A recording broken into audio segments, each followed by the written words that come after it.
Good morning, everyone. This is Cassie Stumo. I am the marketing specialist here at EAC.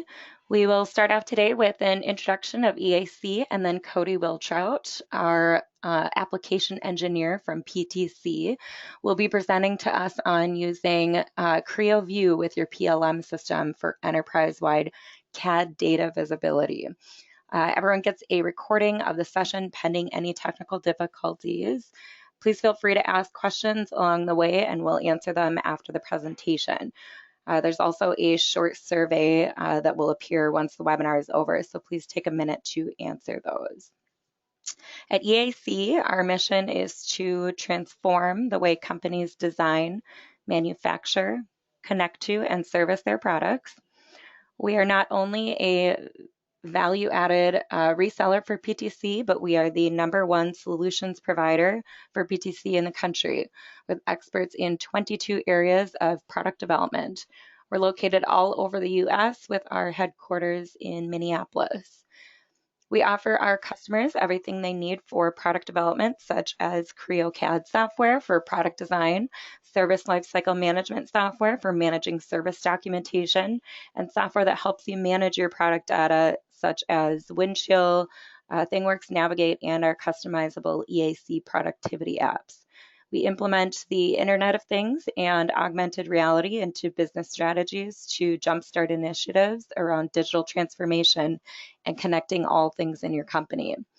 We assist with design and engineering projects like FEA, simulation, reverse engineering, and proof of concepts for our customers. We also offer webinars and PTC certified training courses for continuous learning. We're also a commercial reseller for Formlabs, offering their latest products in additive manufacturing. The Form 3 is now available with packages starting at $34.99. So please keep us in mind. We have solutions to help your organization save time and money throughout the product development process. Thanks for listening to who we are. I'll hand it over to Cody so he can get started. All right, thank you. So hi everyone, my name is Cody Wiltrout and I am a technical specialist here with PTC's Virtual Center of Excellence, and I'm going to be going over Creo View today at a high level and how it can help you. So starting off with some background on why PTC is investing in Creo View and as a tool in general. Non-CAD users are usually not able to visualize and interrogate a lot of product data because a lot of that takes technical tools that they don't have. And when you have that, there's an inability to review a lot of different data types, from the full CAD model to drawings and sometimes even different types of documents. And if there's a lot of time spent manually importing and repairing data before you review it, that's time wasted from doing whatever your normal job would be. Along with that, there's increased engineering effort to resolve design conflicts. So we're trying, as groups work better together and make sure that there aren't problems. But there can be high costs when you have reliance on physical prototyping to test that, and limited capabilities to interrogate digital products, as well as an inability to support a kind of collaboration with an extended team to get all of the stakeholders involved and really get a better picture of what you should be doing.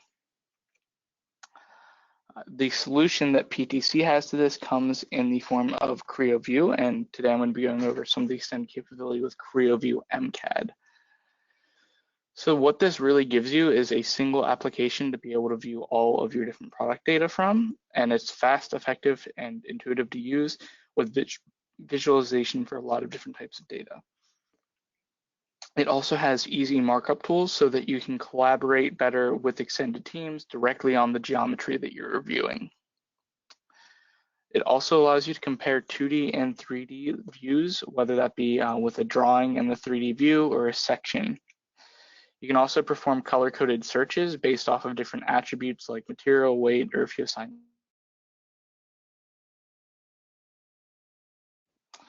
And it has scalable visualization for things from small parts up to large assemblies, as well as interference and clash detection and a task-based user interface. So it makes it easy for those reviews and easy to look at and interrogate that information. So I'll go ahead and move over here so we can see what that looks like. Now, inside of Creo View here, we have the tree on the left that has all of the parts in the assembly, so we can individually turn on and off the visualization on those. And starting with some of the basics, at any time we can rotate around any of the objects, whether that be a part or an assembly, and drag them, rotate them, do whatever we need to look at them. We can also hide and turn on and off specific parts, either from the tree over here on the left or manually by selecting the part. You can zoom into selected parts, and again, if you wanted to isolate one of those, you could as well. So you can kind of choose to, look at it in context of the assembly or individually here. Now, whenever you are looking at these as well, you have a lot of tools to do different things with them, from the markups to some of the explodes and design review capabilities, sectioning capabilities, as well as animations. So starting off, before we get into some of those capabilities, it's looking at some of the basics here. While you are able to rotate around, zoom, look at different things, you can also set custom views. So if you want a standard view for someone to be able to come in and look at, you can come in, give it a specific name, and then start looking at some of the rotation values that you want and assign that as a custom orientation that you can always come back to at any time. So if you ever want to set one for a review where you can come back, you can. You can also move individual parts around in context of the assembly. So far we've been moving the assembly together, but you can choose to transform and move individual parts in relation to the others. And of course, if you wanted to save that as a view, you could do that as well. And after you're done looking at something like that, you can always restore it to its original location without much effort there. So now that we've taken a look at some of the different ways you can just rotate around, view, move parts. Next, we can start taking a little bit of a deeper look at really digging into some individual parts and reviewing them. First way we'll do that is with this motor here and just doing a section through it. With these sections inside of Creo View MCAD, you have a lot of different capabilities here, starting with some basic preset sections that you might want to view through. And of course, at any time, you can drag that along. You can set specific preferences or properties that you want to be going by as you need to for where you want that section to be at. And of course, if not, you always have the freedom to simply push and pull that so you can explore what's going to be going through the section as you do that. Now, just going past doing a basic section here, you could also do quarter cuts if you wanted to, or be able to show the 2D view alongside that. So now with the 2D view, as we move that section, we can see it moving on the 2D side as well, so we can see what's actually clipping through at that specific moment and compare it to our 2D view on the other side. We can also choose to turn off the sectioning of all of the parts and choose to just section specific parts, or choose specific parts that we don't want to be sectioned.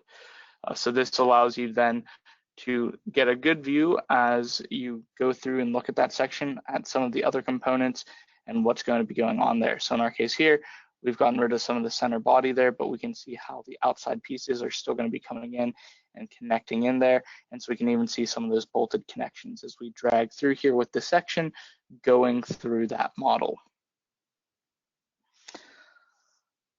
So a lot of capability there just with some basic sectioning to be able to start doing some reviews, seeing where things are coming together at and how it looks. Now from here as well, we have the ability to assign some different properties to the parts inside of here. So they do have some intelligence with them. So if we edit our part properties, we can see we have different things around our materials. So we can set a material or use some different materials that might already be provided here, but it gives us things like the area, volume, center of mass, total mass, all that. Now inside of here, we can choose to bring in a different material. So either manually define it and give it all of its density, all of the properties for it, like the density, or you can bring some in as well if you wanted to import something like that. And we're going to add two materials here. So we're going to add some steel and some aluminum that we want to apply to some of the parts inside of our motor. Now, once you've applied these, all of the property values that go with that, like the density here, are applied to those. And so again, looking at that center of mass, we'll update for that. And again,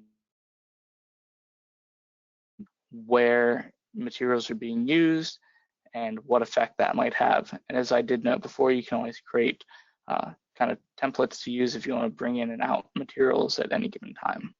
So we're going to go ahead and assign some of those materials here. So we're going to set the this piece to steel. And again, you can kind of do that individually, part by part, or if you want to do a grouping of those at the same time, you can do that as well. After you've assigned those materials, then you can always see that down in the attributes for the individual parts. So if we select on any given part here, it will show up here what attributes we have going for that, along with the category and the value for it. So we see what each of those is and the value assigned for those. In this case, we've just created that new material and assigned it with the aluminum here. So again, it has intelligence with the capability while reviewing to come down and be able to look at some of that different attribute data that you might pull in from PLM tool, for example. Now that we've assigned some materials to this, we can do a material search based off of those. So we can search the model and have it apply colors based off of what material is applied to it. So here we can quickly see everything that is in steel versus aluminum and anything that's neither of those. And again, you can do this with cost, materials, different things, different attributes. So a very fast way to quickly look through maybe where you're using more expensive components or where you're going to be using a lot of a specific type of material and then plan around that. And you can see it highlights in the visualization as well as in the structure here on the left-hand side. You can also do exploded views here. So we're building out a smart explode. Of course, you could manually do that with the transform function we saw earlier. But if you just want a fast explode in a direction, you can choose to do a smart explode and choose the axis that you want it to explode along and where you want that center to be. Now we've seen some of the attribute capabilities and some of the associations around that, but you also have some bill of material capabilities with this as well. So if we go ahead and restore our location here for this engine, we can come back looking at some of those additional properties around that. So if we choose the bill of materials here, we can create a bill either from the entire structure or an assembly and choose what we want to show up in that. In our case, we are going to choose the engine here as the subassembly that we want to create this bill for, and then choose what type of bill we want to do, and it will generate it for us. So again, just a little bit of intelligence here and some ease of use to create some more documentation or information around that. With this, then we can bring in other parameters as well. So in our case, we're going to be bringing in some of those Creo parameters that we've already set up, like the material, and we can add those in as an additional column here. And then at the end of that, if we wanted to export this out at any time and share this off with someone, maybe even outside of Creo View, we can do that as well. But you can see a very fast way to generate that up and again, be able to review multiple sets of information in one environment. And then at the end of this, save this off as a CSV file or a web page, HTML file, I should say, and share that off with whoever we need. Going off of the BOM, so far we've looked at some of the sectioning, some of the additional attributes that are associated with that. The next thing we're going to be taking a look at here is the interference capabilities and the interference detection inside of Creo View. So here we've set up some groupings with some of the different subassemblies, and based off of those groupings, we could choose to run an interference detection either for all of them or any of the individual groups. And this also allows us to exclude specific groups in the interference detection as well. So starting off here, we're just going to say we want to do an interference detection for the entire assembly here, and we're going to be looking more specifically at the engine when we run it. But we are going to say we want to exclude the fasteners since they're going to need to be in contact there. Now we set how we want it to detect, if there's a required clearance, and then have it go through and run for us. In our case, we found 148 interferences currently going on. So we have a table in the bottom that can go through, tell you what the part name is, and what is going on, what the distance is, what the severity is, and whether or not what type it is. So if it's kind of contact, if it's overlaying on each other, and you can choose to look through that at an individual part level, and you can start going just from part to part and seeing where those interferences are occurring, or you can look at that in context of the whole assembly here. And as you can see, you can go quickly between looking at ones that are overlapping, that have contact or that have a clearance there. And as you select on any of those, it's going to update to show the distances between them. Now you can also choose to do just the specified pairs. So we've looked at it kind of in the context of the assembly. You can also do that here with just the two parts and see how those are coming together. And again, at the bottom of the table there, you can kind of scroll through the different information or choose to create a summary report similar to what we did with the bill of materials and export that out to share with someone. So if they want to see very quickly what's going on at a high level, where all the interference is at, you can do that. You can do a summary report or a full report. So the full report will include all of that we saw in the summary, but it's also going to include that entire table with each of the interferences listed out individually. So we'll go ahead and save this off here as a CSV file just to take a look at how that comes out. And if we go ahead and pull that up, then we can see that it can give you out a nice Excel file with all of that information there, all of the parts listed individually, what type of interference it is going to be, and then what the spacing is associated with that. So again, multiple ways to kind of review this and give some more people who might not have a CAD tool the capability to go through and do work like this on their own. And then even further, be able to share that off with other people in the form of summaries or full tables that have all that information. Continuing on from some of the interferences that we've seen here, another capability that we have inside of Creo View is to create animations. And so we can animate things like just moving individual parts, taking something apart or putting it together, or how it's going to move in context of the assembly when it's actually running. So in our case here, again, we're going to continue along with this engine, and we're going to start by just moving this intake manifold apart from it. And after we take that off, you can see that in the keyframe editor at the bottom there, it recognizes that motion that we've done. We also have effects that we can do. So if we want to fade parts in or fade them out rather than just moving them, we can do that. We're going to go ahead and take this cover off as well so that we can get a look at some of the components underneath. And again, as we continue to move those, you can see under the keyframe editor, it extends the time continually as we do that. Now we're going to rotate, do that twice, and again, as you do through each motion, it recognizes each motion individually and adds that on to the animation for us. Once you're happy with the what you've done and you like that animation, or at any time while you're building it out, you can always check how that looks. So here we can see us moving those parts off and then rotating that shaft there. Now with the animations, you can also do interference detection for these as well. So at that static interference, we might not have seen a problem with these rods rotating. So now we can say, okay, well, I want to specifically look at the interference detection with this part here, and with it going through this animation, find out if there are any interferences or any problems. So again, it's going to run through that animation, detect that, and display it when there are. So in our case, there were. It highlighted it as it ran through that animation for us. We can also choose to have it stop when it hits it. So if you want to see the orientation that it's at whenever it hits that interference, you can do that as well.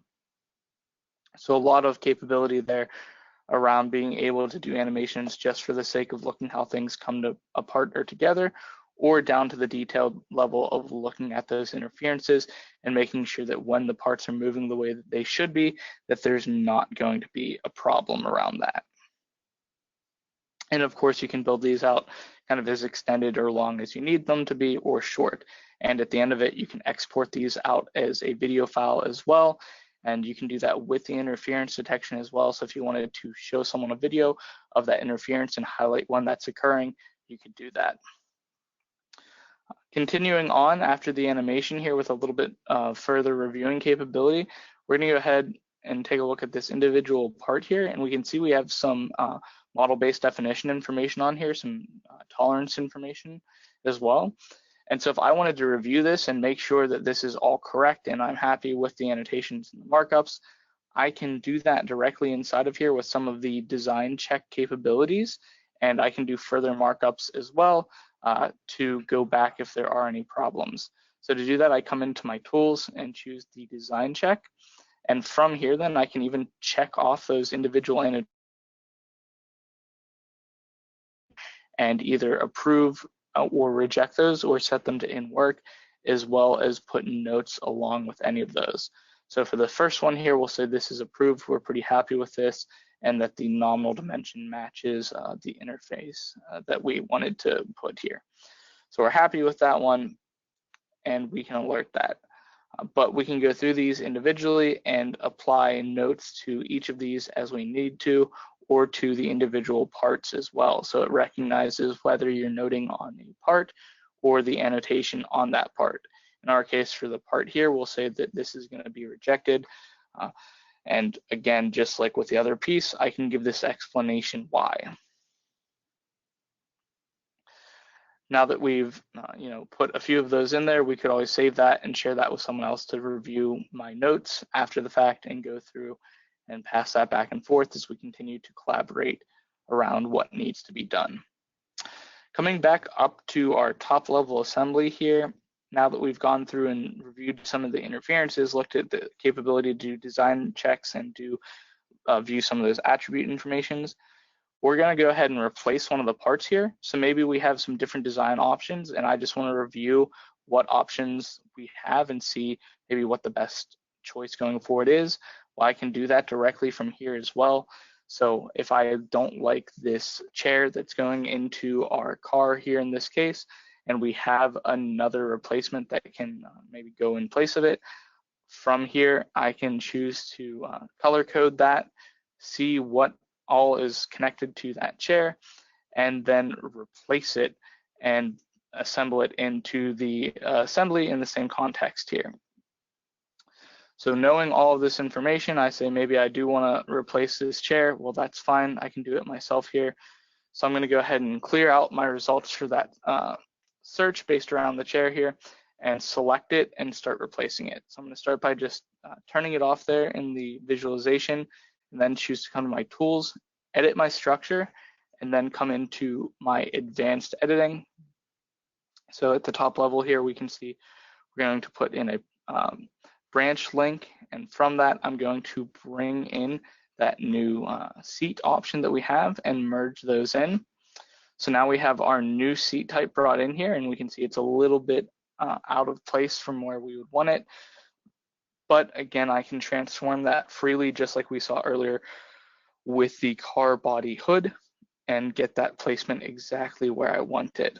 So right now we're, could just transform and drag that into place as accurate as we want it to be. Maybe I want to do some interference detection on this part as well after I've added it. So I'll make sure it's exactly where I need it, and that's fine. I can get very specific with the placement of parts inside of here as well, using things like coordinate systems. So based off of this, I could say, well, I know that the bottom hole on this connector here is going to have a pin through it. And because of that, it needs to align correctly with the pinhole in the bottom here of our structure. So I can select the coordinates from those to make sure that it is mounting appropriately in the correct way that I want it to. So again, we'll just select there where that's going to be coming together at, and say OK, and it's going to move that seat into the position that we want for us. So now that we have that seat in the position again that we want, I could go back through, start doing some of those same reviews that we saw earlier, and making sure that it all works with this new design as well. And that could be true for different parts of the engine or something else as well. You could place in, those branches and look at different design options from there. Now that we're at the kind of end of reviewing this, we're happy maybe with everything we've seen, and we're ready to go to the next step for that. I can always print off from here, and I can print views either from the 3D view here like this, or from 2D views or sections and drawings as well. And in that view, I can drag the car around freely, figure out how I want it to be placed. I can also look at different views that I might have. So in this case, we do have a drawing associated with this as well. So I can toggle between those two views and choose to print either one that I'm interested in. And you have a lot of options around the printing for size, orientation, if you want to put watermarks on it, fit heights, widths, get as detailed as you need here, and then print it off from there. So that is Creo View there here at a high level and what it's really capable of doing for you. And just to touch on some of the capabilities and the value that this can bring to a team, you can help to reduce your design time by being able to share that information out more quickly and easily and not having to replicate that. And it also allows you to collaborate more easily and bring more teams, have them be involved in that process so you can get more feedback, as well as reduce physical prototyping and unneeded rework. So that's really what Creo View is all about and what its capabilities are. And thank you all for your time. So I'll go ahead and pass it back off to you, Cassie, if there's any questions. Yeah, of course. Thank you, Cody, for that presentation.